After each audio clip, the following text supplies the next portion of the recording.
గుడ్లవల్లేరు ఘటనపై ప్రజల దృష్టి మరల్చేందుకే ముంబై నటి జత్వానీ అంశాన్ని తెరపైకి తెచ్చారని ఆరోపించారు వైసీపీ మాజీ ఎంపీ మార్గాని భరత్. దీనికి కౌంటర్ ఇచ్చారు టీడీపీ ఎమ్మెల్యే ఆదిరెడ్డి వాసు.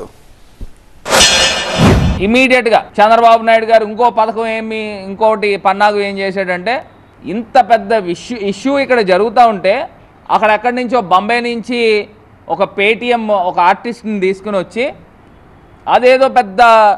అక్కడేదో పెద్ద జరిగిపోయినట్టు మళ్ళీ ఇక్కడ ఆంధ్రప్రదేశ్లో ఒక డైవర్షన్ పాలిటిక్స్ అంటే ఈ ఇష్యూని కప్పిపుచ్చే కార్యక్రమంతో మన పిల్లల్ని వదిలేసి 300 మంది పిల్లలు వాళ్ళకి సంబంధించిన వీడియోలు తీశారని వాళ్ళు ఆరోపణలు చేస్తూ ఉంటే ఈ గొడవ మానేసి చంద్రబాబు నాయుడు గారు ఆ కదంబరి అనే అమ్మాయి గురించి మాట్లాడుతూ ఉన్నాడు.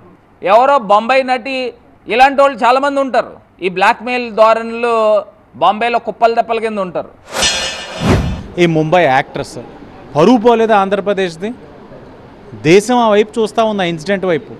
ఏంటి, ఒక పారిశ్రామికవేత్తని మెప్పించడానికి పోలీస్ వ్యవస్థ సిగ్గుపడాలి. వీళ్ళందరూ ఐపీఎస్ ఆఫీసర్స్ సిగ్గుపడాలి. మీరు ఏదైతే ఉన్నతమైన చదువులు చదివి ఒక రాజకీయ నాయకుని మెప్పించడానికి మీరు చేసిన చేష్టల వలన యావత్ ఆ ఐపీఎస్ వృత్తిలో ఉన్న వాళ్ళందరికీ కూడా ఒక విధమైన మచ్చే. కేవలం ఆనాడు ముఖ్యమంత్రిని మెప్పించడానికి మీరు చేసిన పనులు ఇంత కాదు. మహిళలు చూడండి, ముంబైలో ఉన్న యాక్టర్స్కే రక్షణ లేదంటే ఈ ఆంధ్రప్రదేశ్ రాష్ట్రంలో మహిళల పరిస్థితి ఆ రోజు ఎలా ఉందో ఆలోచించండి. ఎవరైనా నోరు తెరిస్తే వాళ్ళ మీద ఏదో విధంగా కేసులు పెట్టి మహిళల్ని ఇబ్బందులు పెట్టడమే వాళ్ళు చేసింది.